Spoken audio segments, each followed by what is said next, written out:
Al-fana fi syaikh. Fana. Fana ini menghilangkan perasaan kedirian, egoisme. Fi syaikh melakukan konsentrasi penuh perasaan pada satu guru. Jadi kita ini tidak ada, yang ada adalah guru kita. Itu ada istilah dalam kalangan kaum sufi.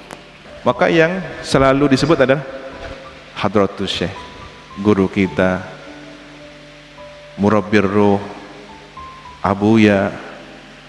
Sehingga tidak ada Ustadz Fulan, Kiai Fulan, si Fulan, tidak ada. Kita abnaknya semua, kita adalah muridnya semua. Ya, begitu ada yang menonjol kealimannya, ya seperti biasa, sesama murid dari satu guru ini. Ini istilahnya al-fana fi syaikh.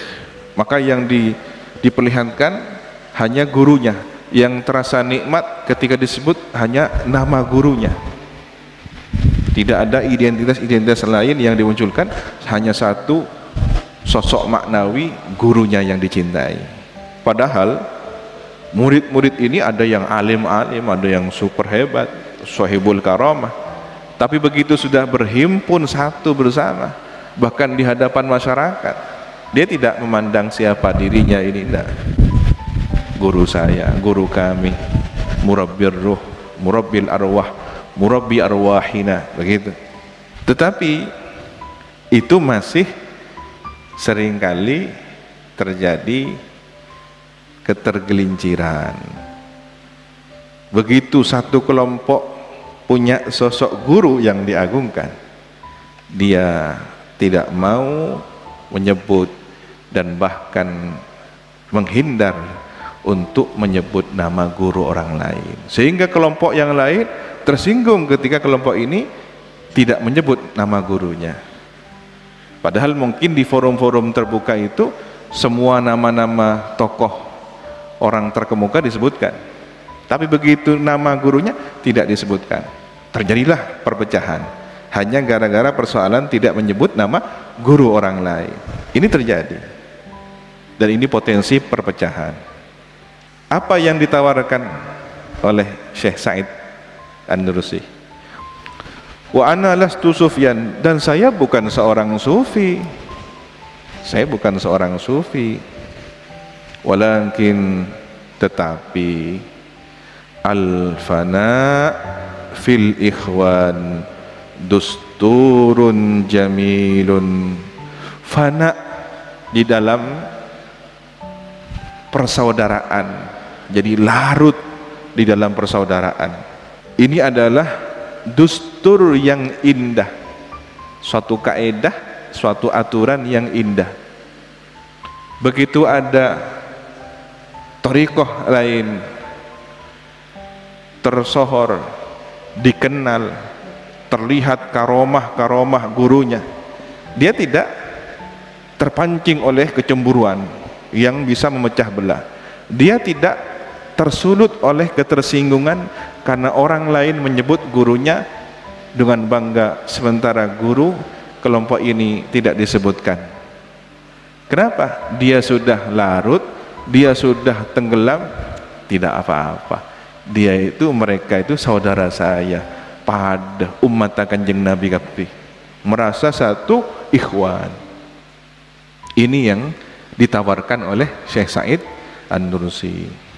Walaupun kadang-kadang ada ujian ya, kita menganggap bersaudara, tapi mereka memancing dengan provokasi-provokasi yang menyulut perpecahan, menimbulkan friksi, menimbulkan kecemburuan yang bisa memecah belah.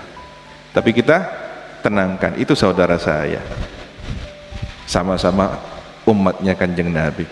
Kalau saya tersinggung lalu terjadi perpecahan, Nabi yang sedih, Nabi yang susah karena umatnya terpecah belah. Maka saya ingin larut dalam kesatuan ikhwan umat Sayyidina Muhammad sallallahu alaihi wasallam. Ini yang bisa menjadi solusi untuk meredakan perpecahan di dalam tubuh umat Islam.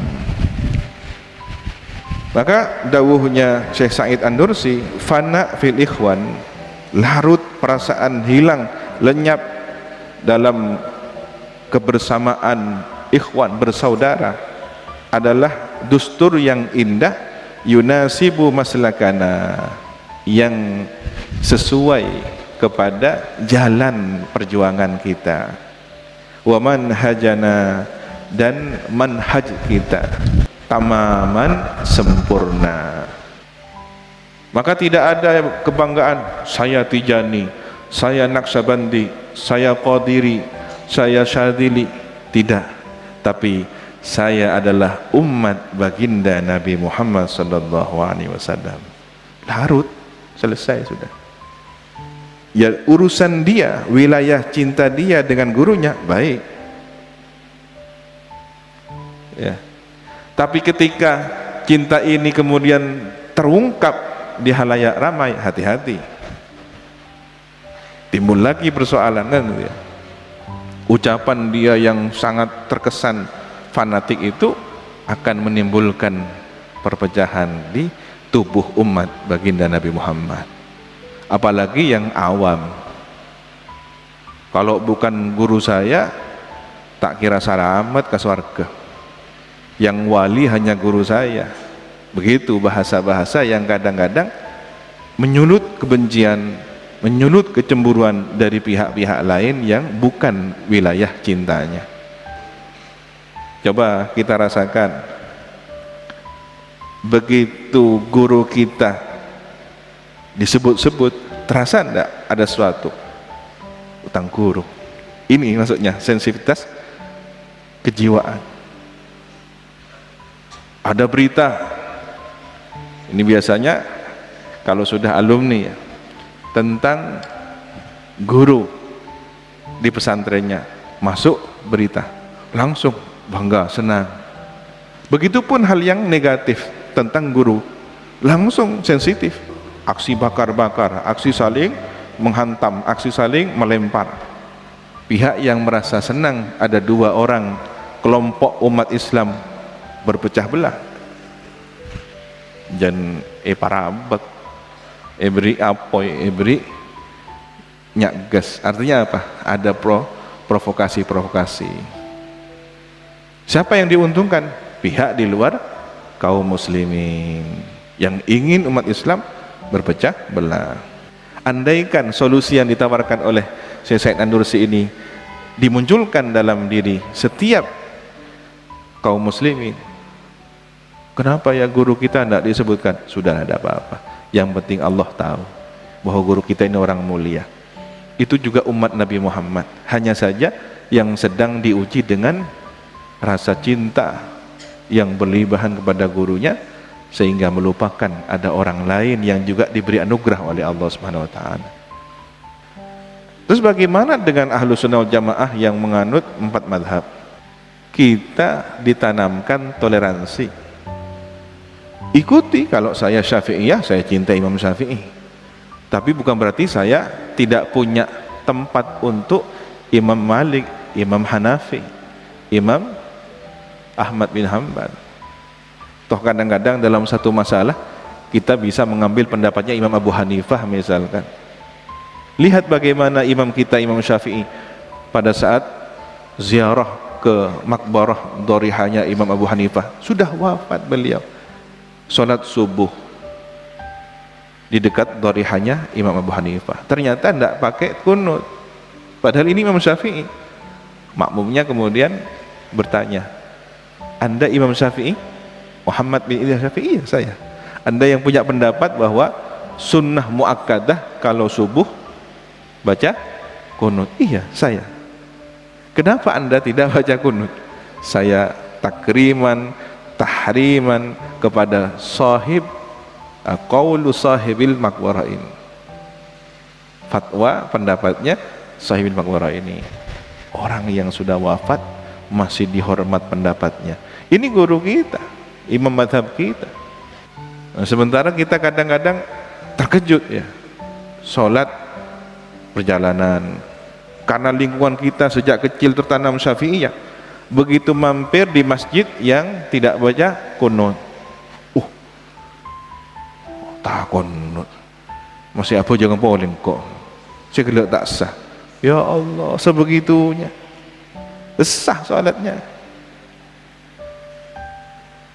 Aroma samutan najis kafi karena apa jeng ni dengan orang yang tak kunut, la haula wala quwwata illa billah. Ini nanti jangan-jangan terseret kepada kelompok yang kalau orang lain, kelompok lain datang ke masjidnya dipen karena bukan kelompoknya. Ketika kita mengamalkan thariqah Ba'alawi, ya, baca Rotibul Haddad, Rotibul Attas, Sakron, ya. Andaikan kita tidak mau baca wiritannya Tijaniyah, wiritannya Syadiliyah, tidak masalah. Yang penting tidak menjelekkan, tidak ada sensitivitas yang kemudian menciptakan kecemburuan membabi buta. Tapi andaikan kita bisa lebar dada kita, tabahhar fi mahabbatil masyayikh, karena semuanya adalah walinya Allah, itu jauh lebih baik. Seperti yang ditawarkan oleh konsepnya Abu Yazid Muhammad bin Ali al-Maliki. Ada kesamaan antara Kiai As'ad dengan Sayyid Muhammad al-Maliki. Beliau mendapatkan baiat 40 lebih thariqah. Jadi Kiai As'ad juga 40 lebih thariqah yang beliau baiat. Abuya juga demikian. Maka apa yang dilakukan? Lihat guru kita, wirid-wiridnya apa saja yang dibaca, semua thariqah dibaca. Nah, bagi orang yang al-fana fi syekh tidak cocok. Ada orang sangat cinta dengan Syadiliyah, yang begini ini tidak suka. Ada orang sangat cinta dengan Tijaniyah, yang begini ini tidak suka. Ada orang sangat cinta dengan Naqsyabandiyah, tidak mau. Saya cukup dengan apa yang diajarkan oleh guru saya. Silahkan, asalkan tidak kemudian menciptakan kebencian-kebencian baru di tubuh umat Islam ini. Simpan wilayah cinta Anda, ya.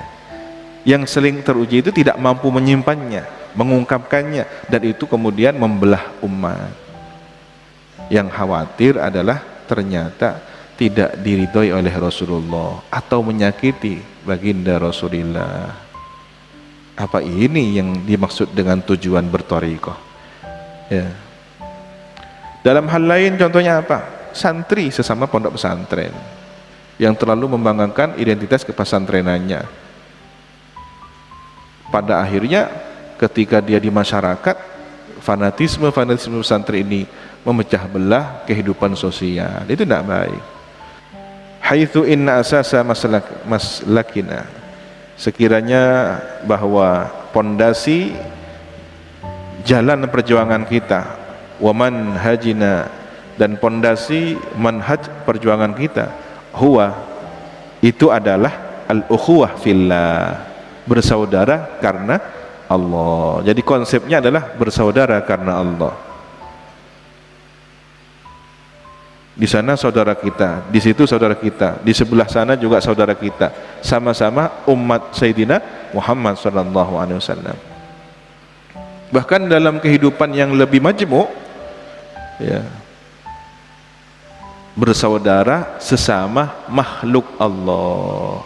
Itu orang kafir, iya, selagi tidak mengusik kita, lakum dinukum waliyadin. Jadi Islam ini sudah punya konsep dengan sesama umat Islam, ukhuwah Islamiyah, konsep dengan tetangga sesama manusia, sudah ada toleransinya, lakum dinukum waliyadinnya sudah ada. Nah, ini yang harus difahami, bagaimana kita bisa membangun kehidupan selaras, harmonis di dalam masyarakat. Kalau tidak, bahaya ya. Begitu melihat ada orang kafir langsung orang kafir, langsung matanya merah, ini mate ini mana. Tidak ada apa-apa, tidak ada persoalan, damai biasa, jual beli dengan tetangga sebelah yang non muslim. Kok tiba-tiba karena ada doktrin radikal yang menanamkan bahwa halal darahnya orang kafir siapapun. Ya dengan semaunya kita ambil, tak apa-apa, ngecok, ndiin orang kafir, halal ya. Ini yang kadang-kadang perlu kita evaluasi lagi. Padahal ada aturan, siapa ini, dhimmi, harbi, ada definisinya semua.